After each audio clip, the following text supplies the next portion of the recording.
Hey everybody, it's Aldo Gandia, and I just want to let you know really quickly that our swag shop is reopened. DeepDishTees.com is where you go, and that's tees with T-E-E-S. Clever name, guys. They're the new home of our merchandise. You can get t-shirts, you can get caps, you can get coffee mugs, you can get hoodies, you can get all sorts of good stuff, and you'll help out the bar room with the purchase.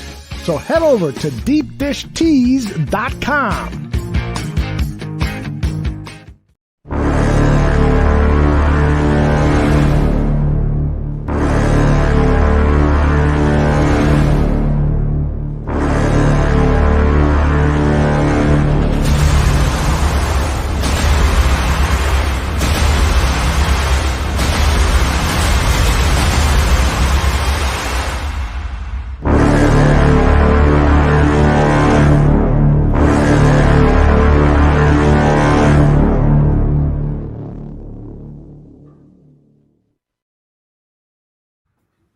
Hello and welcome to Bear Football here on the Barroom Network. John Buffone alongside Tyler Ellis and Aldo Gandia. If anyone's still awake, we're here to talk about that Bears game. 38-3 is your final. That game was decided before the opening kickoff. It was decided when the Bears got off the bus, or maybe they're still on the bus. I'm not sure, but that was a pathetic performance. Very little positive to take away. We can break down some of that if you really want to, but overall, a humiliating performance against a clearly superior team. They were out-coached, they were outperformed, out-schemed, out anything that you could possibly be in a football game. They were outdone in those aspects. So honestly, I don't know what we're going to break down. I don't know what we're going to analyze other than the fact that this was embarrassing, and it was humiliating on a national scene. Jim Nantz and Tony Romo both being sarcastic throughout most of the broadcast, because what else are they supposed to do? They were as bored as we were. So I'm not sure where we go from here. But I'll start with you, Aldo. What do you make of this in general? In general, this is the kind of defeat that can break a team, where you will see finger pointing in the locker room. You will see blame being assessed. You will see all of that cultural stuff that Ryan Pace and Matt Nagy are so proud about, all of that being destroyed to smithereens because of what happened out there on the football field. And it goes beyond coaching. It goes, as I said at halftime, it goes to developing and putting together a football team. And Ryan Pace is continually proving that he's incapable of putting together a squad for any coach to coach. Now, I'm not saying that, a Bruce Arians couldn't get more out of this team. We know that he can. But this team clearly doesn't have a Super Bowl roster, doesn't have anything close to a Super Bowl roster. Under a Bruce Arians, this team could potentially be a playoff team, but it still needs many more pieces, and that's something that Ryan Pace is incapable of doing. And the one picture that I will never forget regarding Justin Fields' career with the Chicago Bears is this one. The look of total resignation, the look of total defeat. Now, I know enough about this young man to say that he's going to go back and he's going to reevaluate his own performance. He had 7 turnovers today. He's going to reevaluate what he did out in that football field, and he's going to come out better prepared than last time. But the fact of the matter, and I know we'll talk about this over the next hour or so, is does he have the support system, starting with the brain trust of this organization? Does he have the support system that he needs to succeed in the NFL? Gaines, take it away. I mean, I truly feel bad. I feel bad for the fans. I truly feel bad for the fans. I have empathy for them. It's embarrassing for us fans, because we are fans. You know what I'm saying? We're diehard about this, and we just want our team to get respect.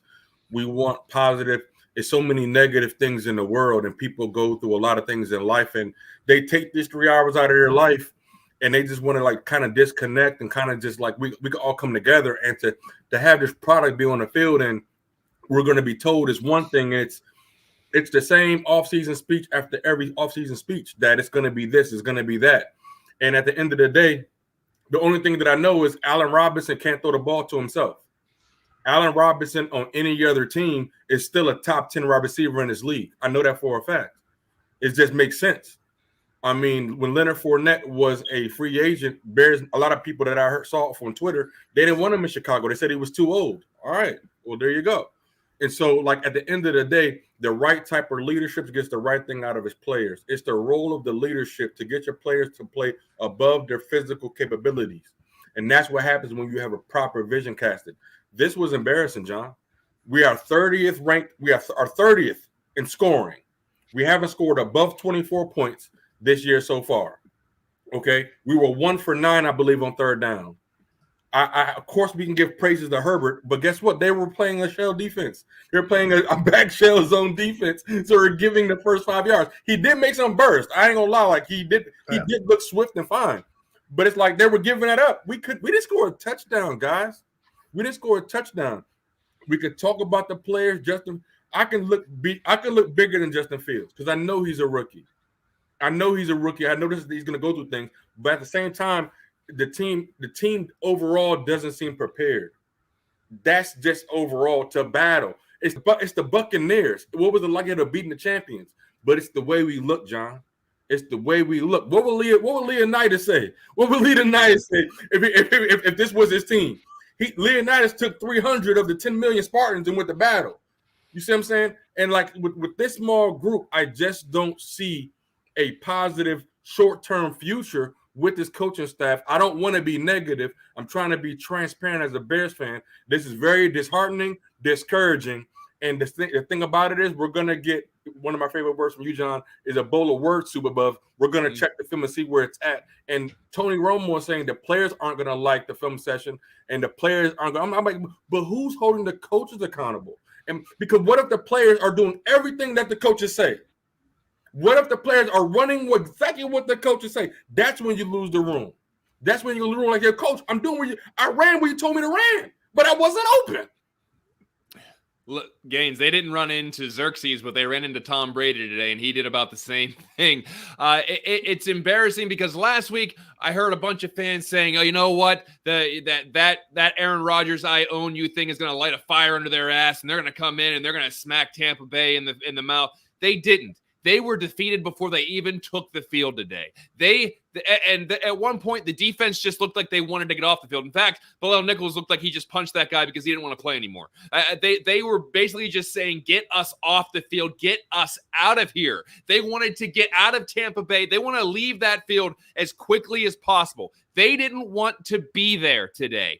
The players didn't want to be there. The coaches were running around like what game plan was that? You had to sub out your right side of the offensive line.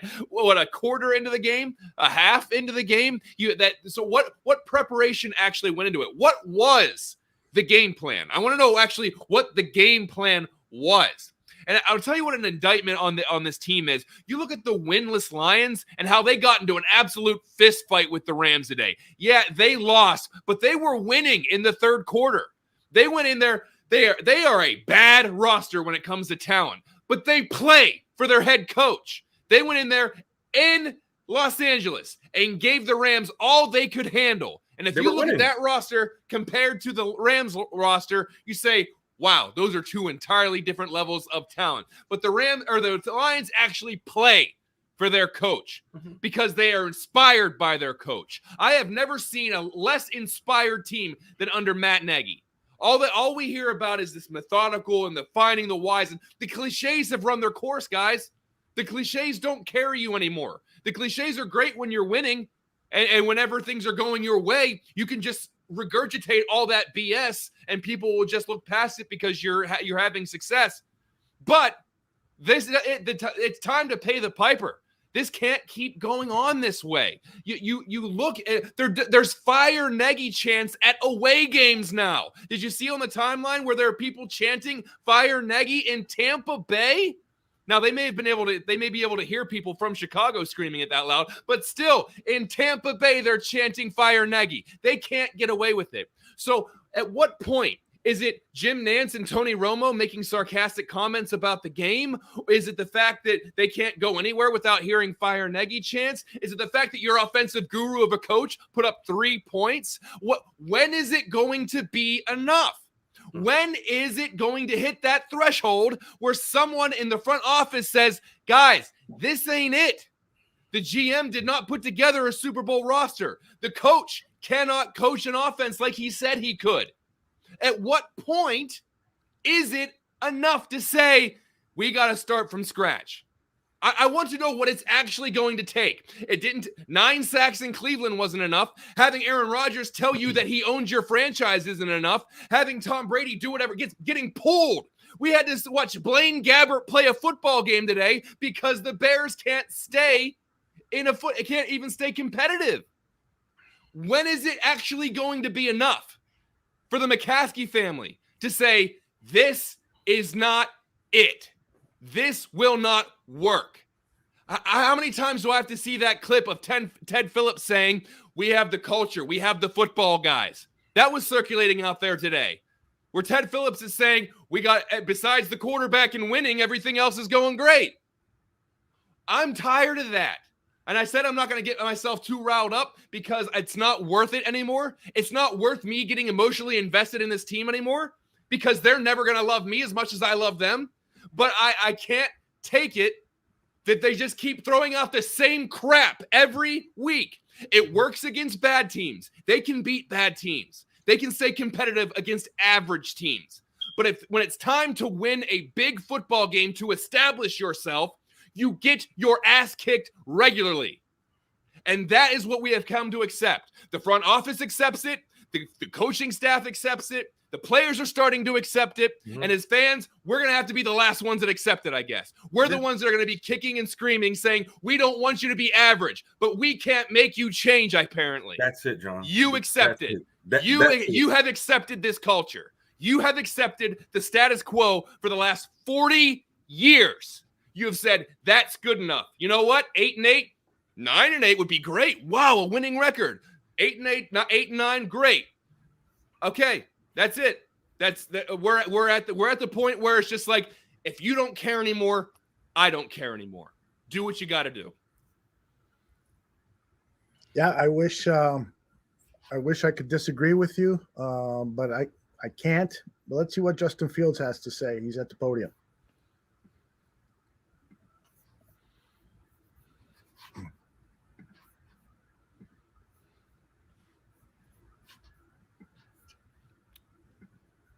Justin Fields, by the way, 5 turnovers, 3 interceptions, 2 fumbles. Looked scattered, looked out of sorts since the game started. Let's hear what he has to say. That's just football for you.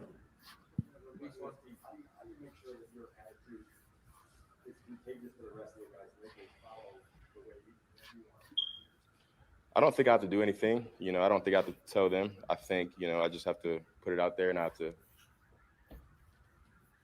be me and have that positive attitude, have that, fighting mentality where, nothing can phase us. And, like I said before, we bend but don't break. And we're always going to keep going no matter how many times we get knocked down. So just keep pushing. Appreciate it. That was quick. Well, I joined in late, so that's not because of him. So I apologize for that. I had some technical issues. But clearly, he was asked how can he maintain his composure and lead these players, and he still apparently has faith. So he's putting on a good front regarding the temperature of the locker room, but it's going to be really, really difficult, I think, as the week goes on and the sting of this defeat continues to sink into these players. We're going to see how Matt Nagy reacts to this loss, because I think that's going to be very telling. He's probably going to come out with a lot of that word soup, as you guys have mentioned earlier in the show. But he's got to say something significant here. And Ryan Pace this week, it might be time for him to come out and meet the media and face the chorus, so to speak, or at least leak out that he will be addressing the media during the bye week, because, of course, this is unacceptable. And if there are going to be any changes made to this Bears coaching staff or any front office mistakes, It will happen during the bye week, but I doubt anything at all is going to happen. At this point, I don't. Go ahead. No, brother. At this point, what are we truly expecting? All week long, when Matt Nagy was interviewed, all he did was talk about how good Tampa Bay was, how great Tom Brady is. They all coaches. They always talk about, oh, that team is so great. When the heck do you take time to care about our damn team? Why can't all offensive line do that? Why can't Justin Fields have 5-6 seconds to scan the entire field? But instead, he's running for his freaking life. And then he's still in player development phase that he doesn't know when to take a sack and when not to take a sack. And let alone almost getting hurt and scrambling at the wrong time. All these things that go into player personnel development. When you draft the first, maybe we shouldn't draft in the first round, or we can't develop first round talent. Is that another indication of like when you draft, just because you pick a first round pick, it doesn't pan out because you got to develop them. It's work to be done. You got to nurture that soil. You got to pour some damn holy water on there or something. You can't just expect the thing just to do good because it's a shiny new toy. Right? Answer this for me, John. Answer this for me, John. Ryan Pace to Matt Nagy. How do you sell bringing this man back next year for a whole nother campaign of this? And Matt Nagy, when he gets up here, all he's going to say is, we played a great team. And all this week he says, we were excited for the challenge. How were you excited for a challenge when the game plan was dump-offs and drag route and a 5 and short? No, there was no game plan. Hold on, John, before you answer that question, we need to pass on this public service announcement to Tyler. Barmy says, I beg you, change the battery on your smoke alarm. It may save your life one day. It's been almost a year, and I keep hearing that beeping in the background. Change that damn battery. It's like music now. You know, I'd miss it if it wasn't there. Yeah, really. Like, are you okay? Something's going on. Yeah. It should be going bah, bah, bah, because of the bears are fire. Exactly. Alert. There was a fire there. I wish somebody would get fired, but it's to answer your question, there was no game plan. They weren't excited. I don't think anyone was excited. I think they wanted to get there and get out of there. They wanted to enjoy Tampa Bay a little bit because it's nice weather down there, and they wanted to get the hell out. Because what we're just seeing is the fact that this team does not have what it takes, and this entire GM throughout his tenure has been playing catch up, or he's been playing the Band-Aid game. And we talked about this numerous times. All these moves and all of these transactions have been to cover up something that they've screwed up. So, Trubisky doesn't work out. You got to go get Nick Foles. Nick Foles doesn't work out. You got to get Andy Dalton. You're not sure about Andy Dalton. You have to draft Justin Fields. Meanwhile, all of this stuff is taking up draft capital, by the way. And then Leonard Floyd, whether they think he did or not, did not work out. You got to go get Robert Quinn and give him a massive contract. Adam Shaheen doesn't work out. You got to go get Jimmy Graham and then draft Cole Kmet really high. Kevin White didn't work out, so you got to go and get Allen Robinson, which did work out, but you still didn't really get that depth on the wide receiver core until later on. This whole thing has been about, we gotta make up for our sins from years past. So there's never been an actual supplement kind of structure here. It's always been, how do we mask over the mistakes we made and make it not seem so bad? So when you do that, you start sinking yourself into some big contracts. You start sinking yourself into not addressing areas that need addressed, like the offensive line. And then you put all of your eggs in one basket, where you say, okay, we're gonna go and get 2 rookie linemen this year. Borum's gonna start on the left or right. The Jenkins is gonna start this way. Neither one of them are playing. Jenkins probably won't even play a snap this year. I'm speculating, but I'm just thinking he's probably not going to play a snap this year. Borum hurt as well, hasn't played since week 1. So this team has not been built in a way that can sustain success. And also, the coaching staff has shown that it cannot develop its talent. And we've seen that that the front office is just okay with sitting on their hands and doing nothing about it. We'll keep talking about the 85 Bears. We'll keep doing the Super Bowl shuffle. We'll keep talking about Walter Payton. We'll keep talking about Jim McMahon. We'll keep talking about We'll keep talking about Butkus and Singletary and all those great players from 40, 50, 60 years ago. We'll keep talking about them. We'll throw in Urlacher every once in a while, because right now because they're not looking. This team is just floundering in mediocrity. They're probably going to win 7 games this year, 8 games, and it's not going to reflect what they really are. A team that is stuck, that is going to have to be dragged kicking and screaming for progress because they're okay being okay. And as much as they say they aren't, they are. All it takes is the actions speak a lot louder than the words. And I'm tired of hearing about some kind of culture that they've built here and everything else that they have built here, because they basically built a house on sand. And it's just going to keep fading away and fading away and fading away. And we get to watch it. We are like I said before, we as the fans, we're the last ones that really have to accept what they are.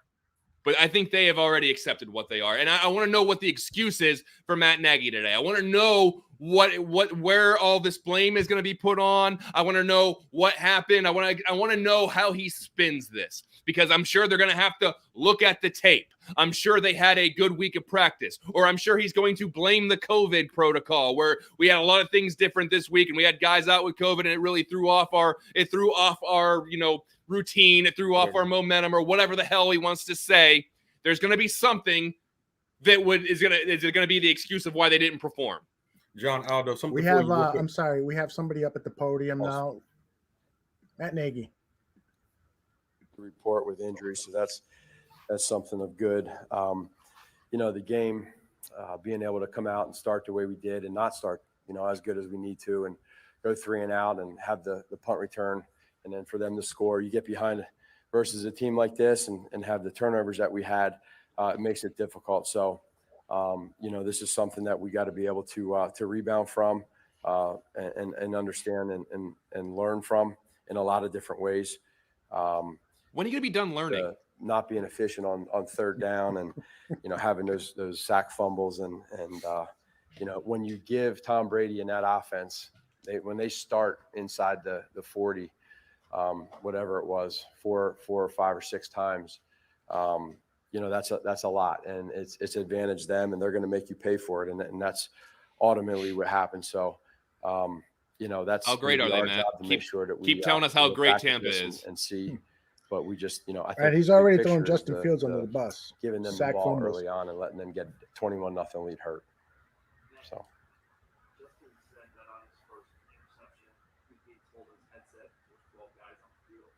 Yeah. He said that he heard 12 guys on the field on the interception. Justin Fields, we missed that part.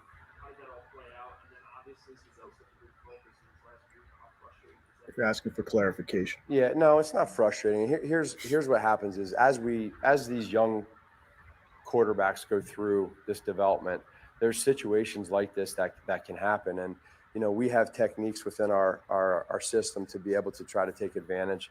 And when that happens, if they do have 12 guys on and you catch them, obviously it's a free play. And if they don't, and you hear that, that's where you got to, understand that and learn from that. And that's our job to make sure that we're teaching that the right way, and that he's understanding that, and not just him, but everybody. So again, as Justin goes, Justin's as hard on himself as anybody. So, he wears his emotions on his sleeve, and he wants to be great. And that's what we love about him. But, there was a lot of ways that we can help him out. And early on, it's just important with a young rookie quarterback. It's great to get off to a fast start and get some confidence and momentum going. And we didn't do that today. And then I don't care who you are, when you get behind like that against Tom Brady and that offense and that defense, when they can pin their ears back, that's not easy. That's not easy. Not my fault. Not my fault, guys.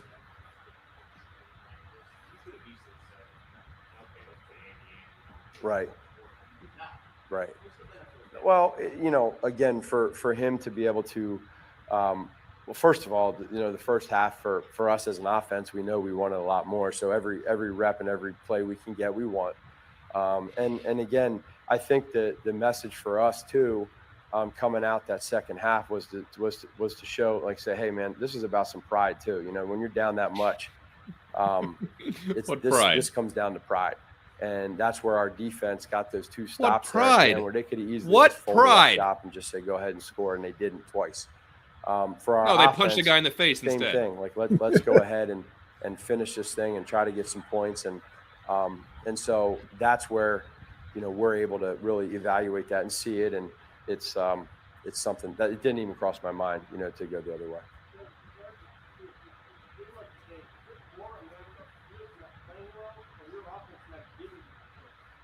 No. It's there's a lot of different things that go into it, and it's all encompassing.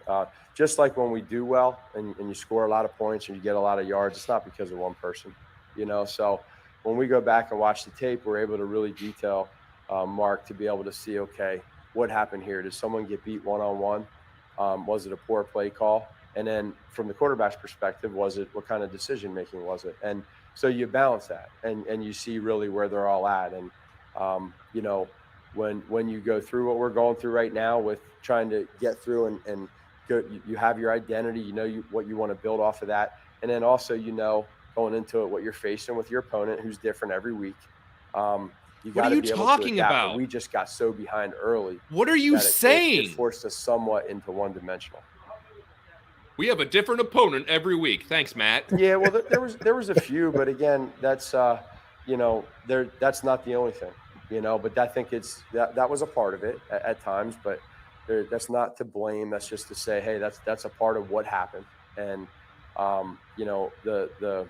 the guys, they were out there battling, and it wasn't easy for them, but they were battling and they were sticking together. And, so we got to try to get that fixed. Yeah.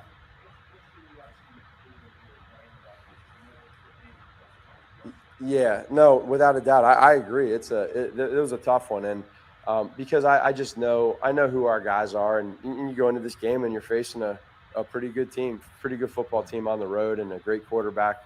So in these instances, you got to be close to damn near perfect. You really do to be able to in a lot of phases. The one thing you can't do is you can't give a short field to a great quarterback like that and a great offense that's well coached. Keep talking about him. But you Keep also talking about him, Matt. Lose that drastically to turnover battle, So that's a part of it. And like you said, yeah, I mean, in the time that I've been here, that's definitely a tough one. But in the locker room, the guys are in there, and we talked about pride, and we talked about them being able to battle there at the end. And this isn't the result we wanted, but let's make this count as one loss and not 4 losses. You can cut it whenever you want, Aldo. Well, yeah, I was just gonna say. Literally, as we all said, nothing was freaking said. But more importantly, not only did he start to throw, and I'm confident. I'm sorry. Go ahead. Not only did he start to throw everybody else under the bus, but it was the fact. Why are you acting like the Buccaneers get 3 chances at offense? Like you didn't have an opportunity to score in between. Like, what are you talking about? Why didn't we score in between the 20? They took a lead because we didn't score. What are you talking about? This ain't make it, take it. They have to kick the ball off you. Why didn't we score when we had opportunities? We got some stops. It's sprinkled in. We had 3 points. We got 3 points. What are you talking about? We're excited for the challenge. What was the game plan to attack? If that team's great, why can't you make our team great? Why can't you make our team great? Why can't we have a head coach? This is why people, whenever there's a coaching thing going on, this is why people say, where's Mike Singletary? Because at least he's going to yell and scream and do something. At least this is animation. But the belief in his damn player of like, why are you on the field if you don't want to play? Why are you on the field if you're not going to give 100% effort? But who's going to hold the coach to that same thing? When I had coach come, the only good thing about the interviews that I know the front office, somebody in the front office has to be seeing is like, who's in control of the PR? I'm just got Chicago Bears. Somebody has to be like, yo, are y'all hearing this? When he goes in to negotiate, Ryan Pace just turns around like, yo, Matt, we can't have this. We got to be just like a reporter's accountable for their words and stuff they put out there. So should coaches. How was this an excuse? How was this taking accountability? How was this falling on a sword? How was this any type of transparent information to show that you are a unified front? The pride was in practice, Matt. The pride should have been in practice after we got embarrassed last week. This what pride was supposed to be in the first quarter. We went 3 and out. Why does it take being down 35 to start talking about pride? All he did was talk about how great Tom Brady is. All he did was talk about how great Tampa is and what a great team they are. Matt, you know what? Eventually, as a coach, you have to beat a good team.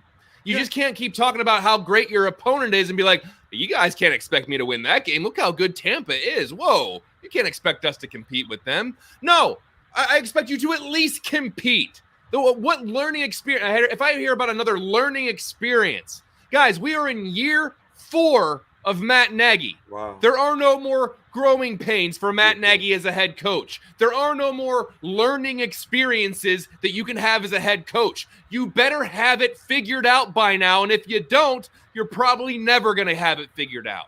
I don't want to hear about the learning experience. And all we did during that entire press conference is basically say, well, guys, we have a rookie quarterback and he's going to make a lot of mistakes. Not my fault. And by the way, we're playing Tom Brady. He's the best ever. We can't possibly compete with that. So once again, it's Tampa Bay was great, and I have a rookie quarterback. So what do you want me to do? At least be competitive. Make it. That game was over in the first 8 minutes. Oh my God. That game was over. That game was over before most people sat down. Let's remember something, John. Antonio Brown has been their best wide receiver of the season so far. Didn't play. No Gronkowski, no Richard Sherman. He said we can't get him short fields. Why is Brian Leftwich able to create separation and give Tom Brady open receivers? The difference is the Tampa Bay Buccaneers, they won their one-on-ones with their blocks, with their receivers, and with their DBs. Why can't we win our one-on-ones? Period. In the story. Short fields, he's throwing the ball. Why can't we get Goodwin open? Why can't Goodwin be open on the drag? We got to get him out the backfield. Everything was underneath. We're looking real old Baltimore Ravens Joe Flacco right now. Super check down king, and it's abysmal. And that's the response we get from our captain. He's speaking for that whole team, guys, and that's what you get. And this is something that I've noticed over the NFL over the past couple of years. Every time a player complains about money, the very next season, the plays are altered away from that person. Allen Robinson, even when Mitch was horrible, Allen Robinson was still getting 10 catches, 90, 80 yards.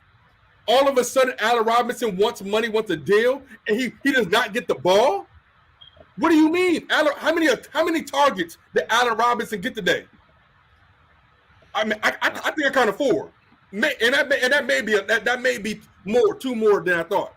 He finished the game with two catches for 16 yards, 4 targets. But the target, Allen freaking Robinson. He's better than me than Mike Evans. He's a better receiver than Mike Evans to me.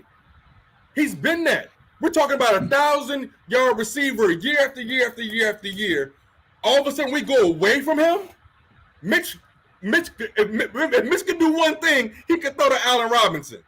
And now all of a sudden, it's no. So don't say it's Allen Robinson. We can't. I don't want to put it on a player because something's going on, and it's bigger than what we're seeing. I don't want to get caught up in the nonsense of it. But whatever's happening, it's going to become toxic, and that's when you see our Justin Fields on the sideline like that. Well, real quick, Aldo, all we hear about is like Matt Nagy's biggest attribute is his guys don't give up on him. He inspires the team to play. They don't quit. You know, they went on a 6-game losing streak last year, but they came back and they played for their coach and they made the playoffs. Doesn't seem to matter that they went on that 6-game losing streak to begin with, as long as they dug themselves out of that hole. But listen, these last 2 weeks, getting embarrassed by the Green Bay Packers and then following it up with an even bigger embarrassment of a game against the Tampa Bay Buccaneers, that team did not play for their coach. They did not play at all. Whenever they ran I forget what drive it was, whenever they basically ran the ball every single time, the defense was just like, holy crap, will you score already so we can get off this field? They were giving up huge chunk plays. Huge. Now, I'll give them credit for holding strong on fourth and goal, but at that point, it's just like, okay, we're here anyway. Might as well give a shit. So it came down to this team was so uninspired for this game. And was that a layover from last week? Were they beaten up and embarrassed so bad last week that they came into this game and didn't even care before the game even started? Were they beaten before this game even started? And it's going to be hard for someone to convince me otherwise because they were down by 3 scores before the first quarter was even over. This team, who supposedly plays for their head coach, gave up on their head coach today. So what redeeming quality does Matt Nagy have? He can't call plays. He can't scheme together with his coaching staff. His team looks like it gave up on him today. What exactly is his redeeming quality? What does he do well now? What does he do so well that the front office has to say, listen, we got to at least give him a chance? Clint can't develop a talent, can't develop a quarterback. We've already seen that show once. So what is it that Matt Nagy does that you say, we got to bring him back or we got to give him a chance? We're on year 4. Things are getting worse. You know why? The defense can't carry his ass anymore. So what exactly is Matt Nagy's redeeming quality? I can't think of any. I'm sorry, Aldo. Go ahead. No, that's fine. I think you nailed it on the head. You know, this is a head coach who was entrusted with developing quarterbacks. He can't do that. He was entrusted with bringing the Chicago Bears offense into the 21st century and average what teams need to average in order to win games in today's NFL, and that's 21, 24 points a game. And this team has not scored more than 24 points in any game this year and only scored, I think, 24 once. And this is a guy who was entrusted at being a leader of men, and he may have done that for a time because of the great fortune that he had in 2018 of having Vic Fangio coaching a defense that was loaded with talent. But outside of that, he's been losing these players every week. And we saw it this week, you know, with the undisciplined behavior by Eddie Jackson with his tweet regarding Lance Briggs. I mean, you got Eddie Jackson questioning Lance Briggs, who could be a candidate for the Hall of Fame. And then you have Jalen Johnson complaining about being fined for a minute. I don't blame the kid. I'd be upset too. But if you're teaching about unity, you're teaching about culture and so forth, that's something that should never go outside of the family. So you're right, John. Matt Nagy has failed in everything that he's been entrusted to do. And then you got to ask, well, who did the entrusting, right? Who gave him these responsibilities? And it's the same guy that has put together a roster that doesn't have the depth to beat teams that are 500 or less. And what we have seen with this team is a playoff rookie season for the Chicago Bears, then 2 500 seasons, 2 8-8 seasons. And so this year it's going to be less than 500. There's no doubt about it. We'll take a look at the schedule a little later. There's no doubt about it that this team will be at a 400 winning percentage clip at the end of the season. And so what are you going to do, Hallis Hall? What are you going to do? That's the key question now. They mandated progress. They mandated needed to see improvement at the end of the year. Remember, they wouldn't necessarily say what that is, but they said they had to see improvement whenever they were asked about that. What is progress? What is improvement? That's very subjective around Hollis Hall. Sometimes it's just being a nice guy, and that's improvement. So if you have mandated improvement and your team doesn't make the playoffs, and they did make the playoffs last year, that would be, to me, that would be a lack of improvement. That would be a lack of progress. Well, that would be a mandate for change. But that's not always the case when you're dealing with the Chicago Bears. It might just be, well, you know what? Let's give them another benefit. There are football guys. You know what? There are football guys. Looks like we got somebody up at the podium who's talking, so go ahead. Roquan Smith. And Oops. because that's all we can do, and just can't let this game beat us twice.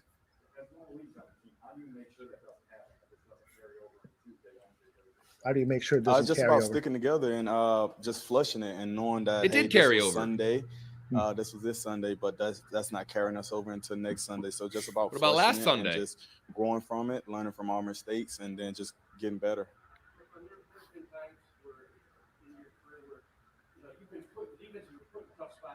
You've been resilient and hung in there. It didn't happen today. Is that just Tom Brady? Is that just their offense?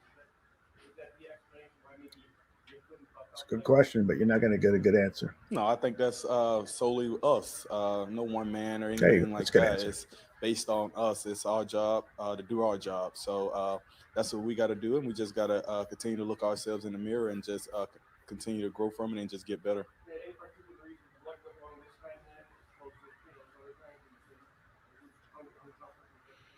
I think at the end of the day, it's just not doing your job. That's all it goes down. All it boils down to someone not doing their job, and we didn't do our job.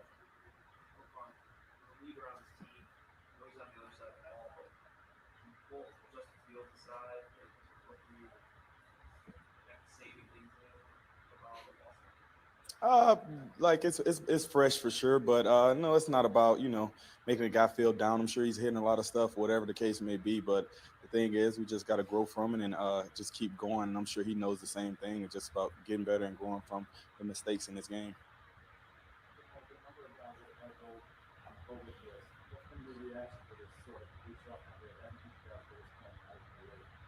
It's just about stepping up, That's just like when someone get injured, next man up. It sucks with guys, having it and things of that nature, but everyone just has to protect themselves and just continue to get better, and next man up just has to take advantage of their opportunity.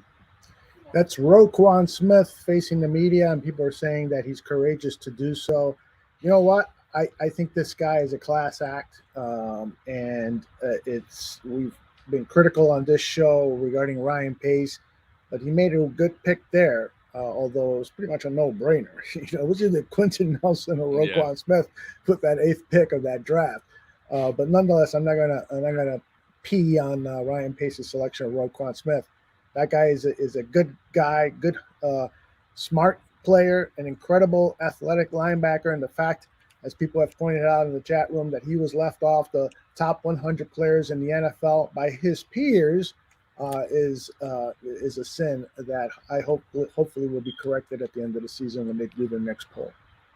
Yeah, and I think that him facing the media is also him saying, not him saying, but it's a reflection of him being so confident in his play that he doesn't mind being up there talking to the media. He knows the impact he has on the game. He knows how big and important he is to the Chicago Bears defense and team in general. So he can go out there and face the media because he knows that he played well. He knows that he is a huge factor on this defense. And if they have any success, most likely it's because of him. So him understanding that and still going out there and talking to everyone is big, because he's going to be the leader on the defense for a long time. Khalil Mack's not going to be on this team forever. Robert Quinn's not going to be on this team forever. Akeem Hicks isn't going to be on this team forever. Eddie Jackson might not be on this team as long as Roquan Smith is. So he is going to be the face of the Chicago Bears defense for the next 4, 5, 6, 7, 8 years. So it is encouraging to see that kind of character development in the inside linebacker. But that being said, he is going to toe the line where it's just he's not going to throw anybody under the bus. That's just not what he's going to do. But there are plenty of other people that need to answer for some of their actions. I believe this is Khalil Herbert. They front helping me make it easy for Nice jacket. There's guys going down there pounding them. Audio's low.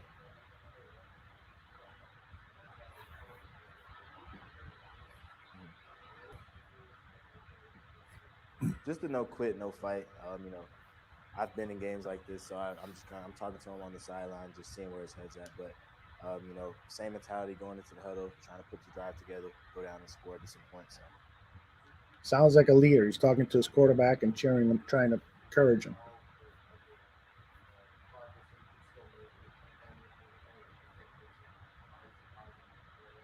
Yeah, it's really about just the guys in this room. Not quitting, fighting to the end. You see the defense get some stops there. Offense putting together a drive down the field there. Just the guys in the room, kudos to them. Just not quitting and going out there and keep fighting.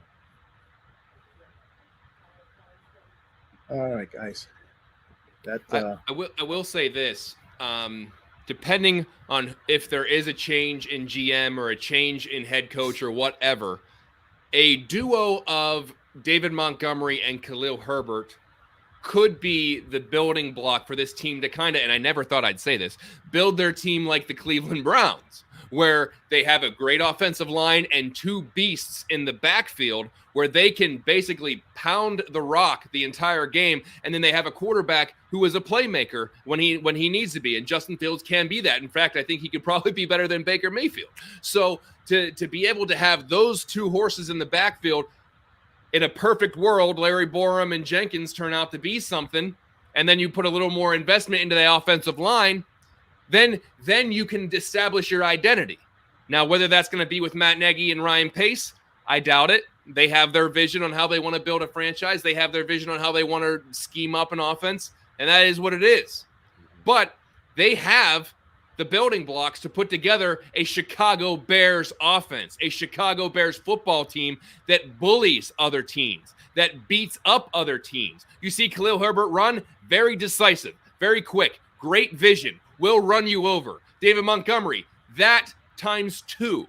So they have two guys back there that can really, really dominate a football game. But you got to build around that, and you got to make sure that you have the offensive line to do it. John, so looking forward, they could potentially be that team.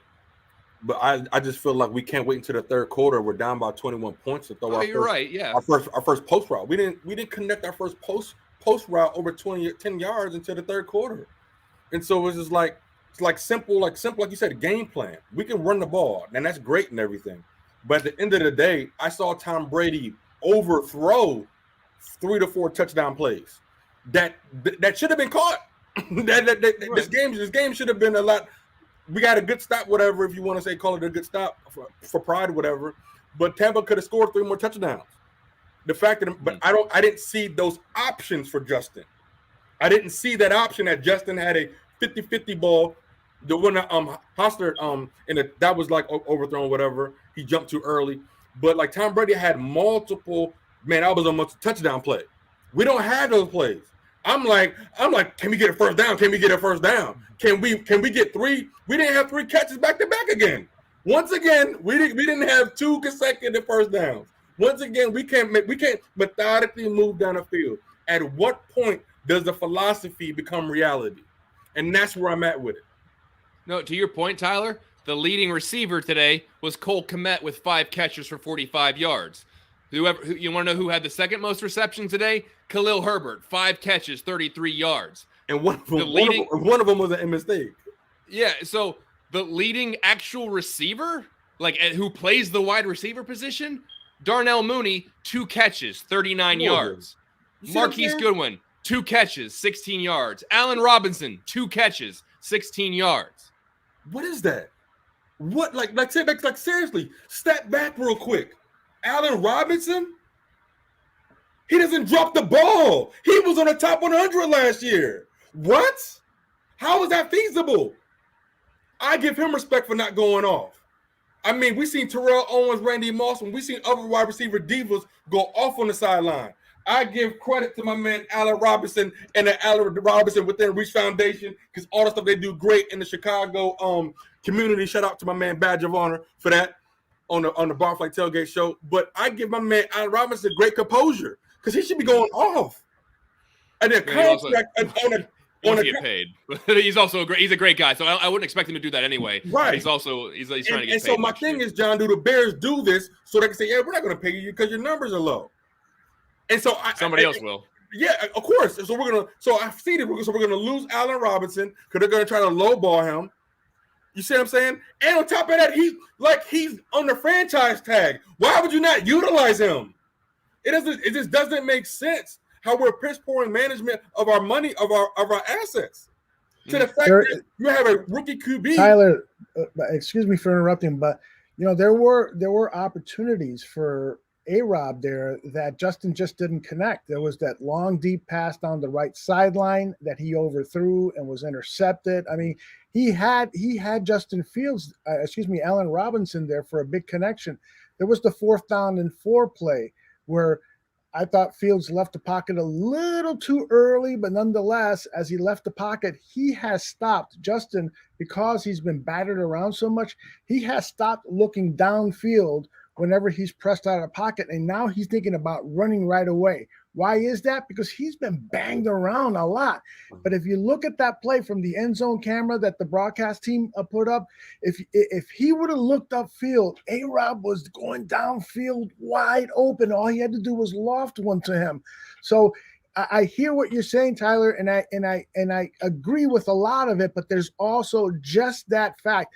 The plain reality is that if Andy Dalton was in there, A-Rob would have more catches. We are going through these growing pains of a rookie quarterback, a young quarterback who is still trying to learn how quick this game is, still trying to learn the plays, still trying to learn so much. But the problem is that he's surrounded by offensive linemen who are forcing him to react quicker than every other quarterback. I mean, Tony Romo said it a million times during today's broadcast. Look at all the time Tom Brady has, and look at the time that Justin Fields does not have. And so that's why I feel so badly for this kid, because once again, the Chicago Bears just don't know how to help their quarterback. You got to bring in the best offensive lineman to help out a rookie quarterback. And then you get the supplemental players, the wide receivers, the running backs, and so forth.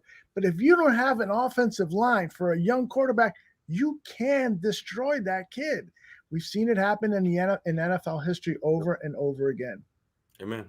I agree. 0 sacks for the Bears today, by the way. 0 sacks to Tom Brady.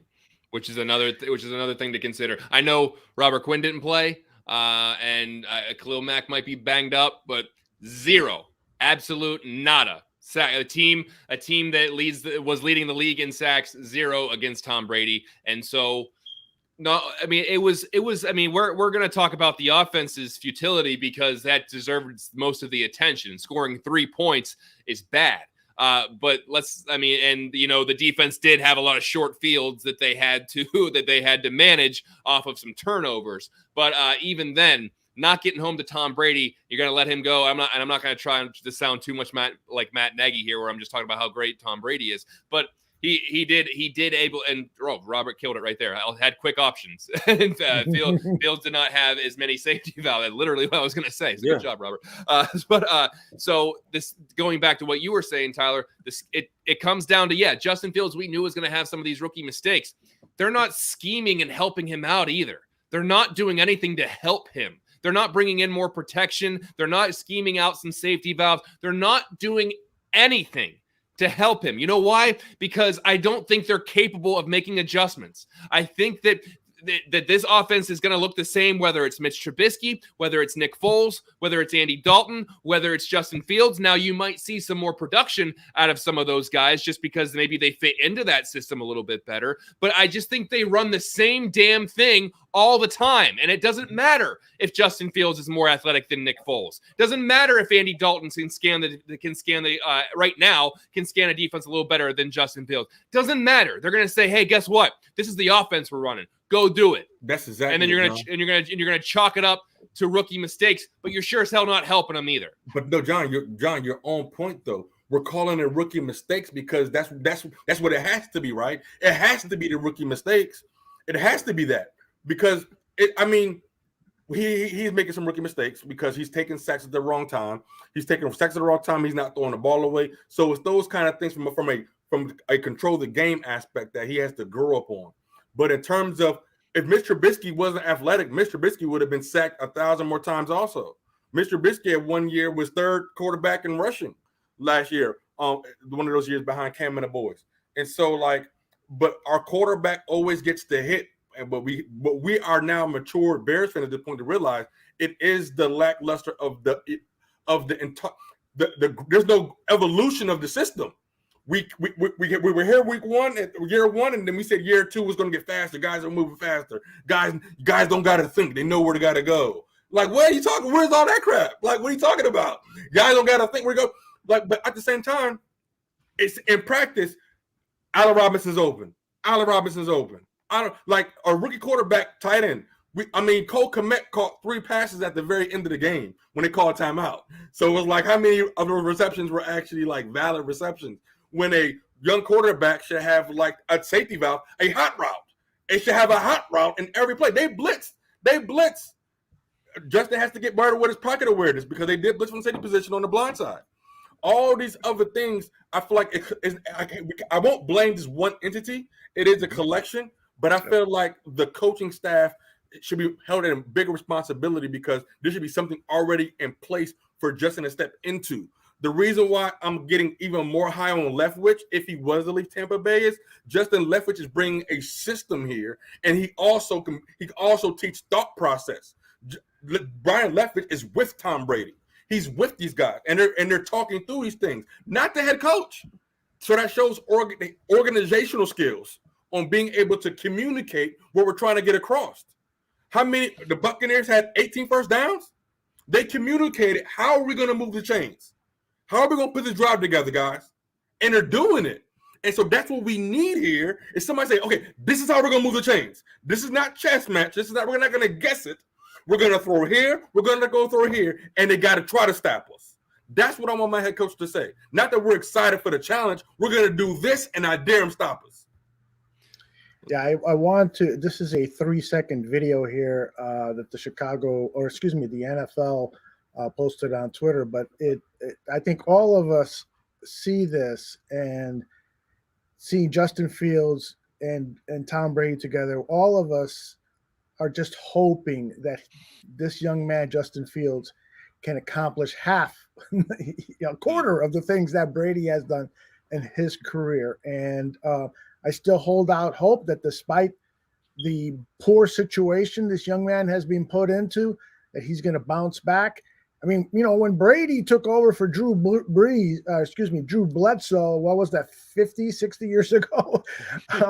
There was a team around them, a team good enough to take to the Super Bowl. And if you look at the stats, the playoff stats for Tom Brady, there weren't nothing tremendous. But so he was surrounded with a great coaching staff and really good players and so forth to get them into the postseason. Justin doesn't have that right now. He doesn't have that visionary general manager. He doesn't have that great coaching staff, especially at the head coaching position. And so we just hope that someday, very, very soon, the changes are going to come from Hallis Hall, where we can see this young man get a fair chance at realizing his dreams and our dreams for him, because anything other than that would be just another kick to the nuts for or wherever for Bears fans. Real quick, guys, I feel like Justin missed out on an opportunity right there. If I was Justin Fields, I wouldn't have just walked away from Tom Brady so fast. I think he had a really good opportunity to have like a quick 2-minute with Tom Brady, get some perspective. Like, hey, Brady, man, what's going on, brother? Talk to me. I need some help. I need some help. I mean, it's not so often that you get to share the field with one of the greatest of all time. Tom Brady's giving us bonus miles. Like when Drew Brees left, it was kind of sad. Like, wow, Drew Brees is retired. Peyton Manning's gone. When Tom Brady leaves, oh my gosh, freaking that guy in Packerland. But it's like to share that field with Tom Brady, I kind of wish Justin just would have slowed down for a second and just had a true heart-to-heart with the GOAT who could have shared some perspective, because Tom Brady did overcome. Tom Brady did earn his right to start. Tom Brady went through that adversity of not be the opposite of Justin Fields, who didn't have any hype at all. And so I just kind of wish Justin would have slowed down a little bit and not made that 3 seconds. Could have had a candid moment with the great. But those are the things that we live to regret. Yep. Guys, that being said, let's look ahead real quick to next week, where they're playing the San Francisco 49ers, who, as of this recording and of this taping, have not started their game against the Colts yet. But I think it's gonna. You think Kyle Shanahan is gonna look at this performance and be like, "Oh, I cannot wait. I cannot wait to go in there." What are the expectations against the 49ers? John, I just feel like this was our chance to finally step up. And so, like, if we beat the 49ers, we beat the Lions, like, once again, it's all forgiven. Like, it's like, bro, I want to win championships, bro. I want to go to the playoffs. No. I want to win playoff games. You see what I'm saying? And so, like, I don't want these small little victories. We should beat the 49ers, but, like, I don't know how we're going to do it. I don't know. I can't tell you how. But so we're gonna check down, and we're just gonna hope that things magically appear open. Like, it just doesn't make sense. I mean, these last 2 games, these were the games that I wanted to see if our Bears were ready to go to the next level. Well, let's remember that the 49ers are a 2-3 team, and so they could be coming into Soldier Field with a 2-4 record. I got a feeling the Colts might pull this off, even though that game is in San Francisco, so maybe not. But nonetheless, it's the Bears will be facing a team probably with the same record, 3-4. So let's say that. Now, when the Bears were humiliated in Cleveland, we all felt like, well, they're not going to win for a long time. And here they come and they have a pretty decent game against Detroit and they win. So I think there's a good chance they can beat the 49ers, but a lot is going to be about the resiliency of those guys in that locker room. Are they as fed up as we think they are with Matt Nagy, the organization, the coaching staff, and so forth? They have to do something. Now, what happened after Cleveland is the coaches all met together. They met with the players met with themselves. They had this, kumbaya kind of thing, rededicated themselves, and it was good for 2 victories. But like Tyler said, when they faced the top best competition that they have to beat in order to get to the playoffs and have success in the playoffs, they failed, and they failed miserably. You had the opposing quarterback of the Green Bay Packers saying, I own you, I own you, I own you. And then Tom Brady bettering him by not saying I own you, but owning the Bears with his performance. Literally. I mean, he had a tremendous game. So how would the Bears bounce back against San Francisco 49ers? I got a feeling it'll be a lot closer than today's game. That's all I can give you. Well, geez, way to go out on a limb on that one. But come here for all the hottest takes. Come to this show. Well, who knows? Who knows? Who's to say that's not a hot take? That's all I got. I'm sorry. Yeah, and so I just know, like I said before, there are going to be very few games where I don't expect the Bears to be out-coached. And if they're going to win, they're going to win in spite of their head coach. And I think Kyle Shanahan is a much better coach than Matt Nagy is. Yes, and Aldo, do you have the spaceship graphics up about the remaining schedule? Do you have that? I do. I meant to update it, but I got sidetracked. But here it is. So there should be an week, L there, week 7. Yeah, but next week you have San Francisco at home. And then listen, if they don't beat the Steelers, I've been saying that the Bears are going to beat the Steelers since July on Monday night. I'm going to that game in Pittsburgh. All of my family's from Pittsburgh. All of my friends are from Pittsburgh. If they don't beat the Steelers, then they have to win that game. So I've been saying they're going to win that game for a long time. Then they have the bye week that, like Aldo, like you said, listen, if they lose to San Francisco and then lose to Pittsburgh, like you said before, if they're going to make a change, it might be in the bye week. And so we will see. But let's just say they can split week 8 and 9. Maybe they come out with 1 win there. I don't see, although, Baltimore did lose to Cincinnati today. And I said this before the game. I never would have thought that the Bengals, looking back on their season, are going to look at their schedule and say, how the hell did we lose to the Bears? Because the Cincinnati Bengals look like they're for real. And so I don't know if they're going to beat the Ravens. I would say heavily unlikely. They could beat the Lions on Thanksgiving, but that's a big game for the Lions, and they keep playing for their coach. Hate them against the Cardinals. Hate them against the Packers. I think they could kind of split with the Vikings. Seattle, depending on whether or not Russell Wilson's back, I think will play a big role. That's kind of later on in the season. I think they can beat the Giants. The Giants are really bad. And then you end with Minnesota at the end of the season. So let's just go through. Way to go on the fly there, Aldo, throwing an L on that week 7. But let's just say handy. yeah, I got a lot of L's. that's on the hot sheet right there. Let's just say, let's just for the hell of it say they beat the Niners and they beat the Steelers. So that's 2 more wins. Let's say they beat the Lions on Thanksgiving, split with the Vikings, and beat the Giants.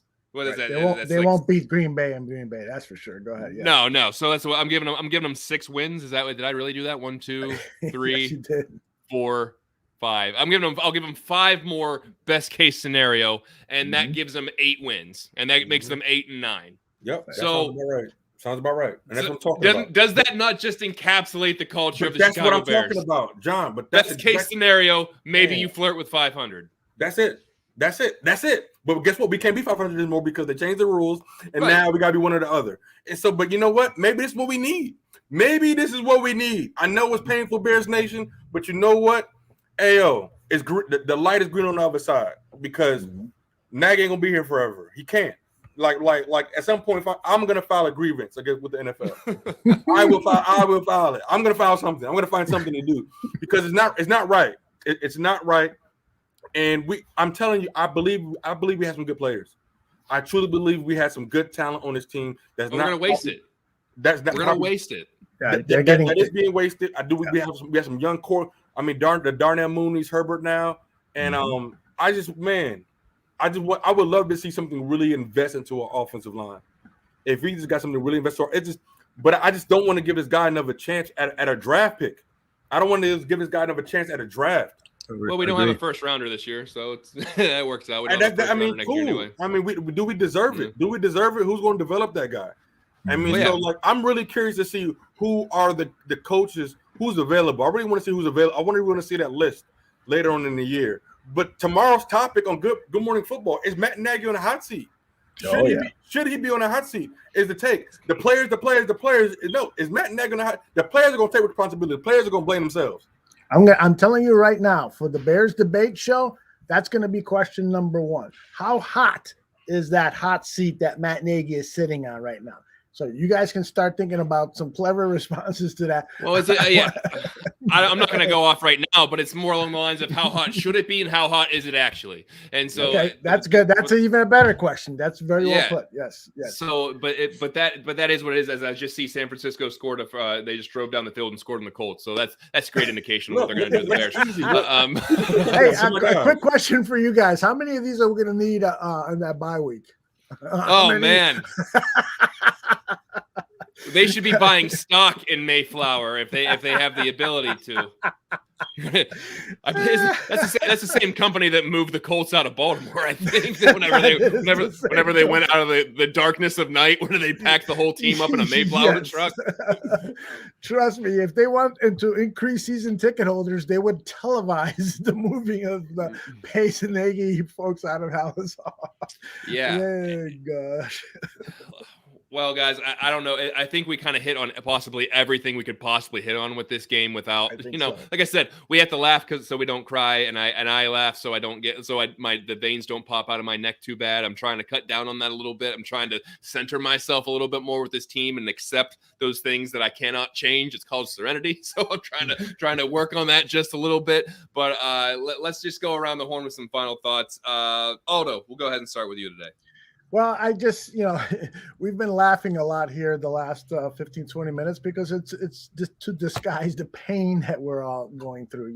We've all had some very emotional comments prior to the laughing. And, that's what we're going to wake up with. We're going to wake up with the pain because we're going to turn on the TV. We're going to turn on our sports shows and so forth. And everybody's going to be kicking the Chicago Bears. Tyler, John, and I think all of us are sort of the same way in that this is our team. I don't want anybody to kick them. I don't want anybody to hurt them. I'm the parent of this team. I should be the only one to yell at them and scream at them and kick them around because I love this team. And so when we turn on, ESPN or local radio or whatever, and we hear people making fun and jokes to the team, we get very, very defensive. And so what happens? We end up getting depressed. And what happens after that? We end up punching somebody. What happens after that? We end up going to jail. No, I'm just kidding.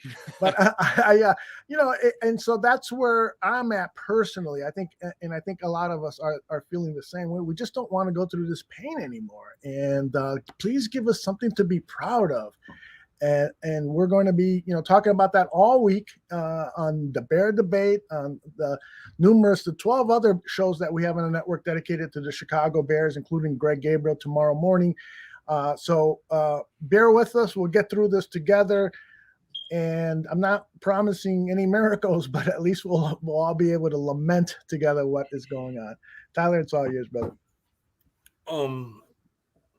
We could do anything through Christ who strengthens us. So I'm going to go into a great moment of prayer. Let's have an amazing week. It's always a blessing to be here. Thank you all for spending your evenings with us. We definitely don't take it for granted. We do appreciate it. It's an honor to be a part of this team. and on this awesome network that wants to impact not just Bears Nation, but all Chicago sports fans globally wide outside of Chicago. And then even in our communities. We got some awesome things coming up here in the network. And real quick, actually this Wednesday, following Buffone 55, Perspective of Game comes back after you with a special episode with being joined by MRI, Mombasa Relief Initiative.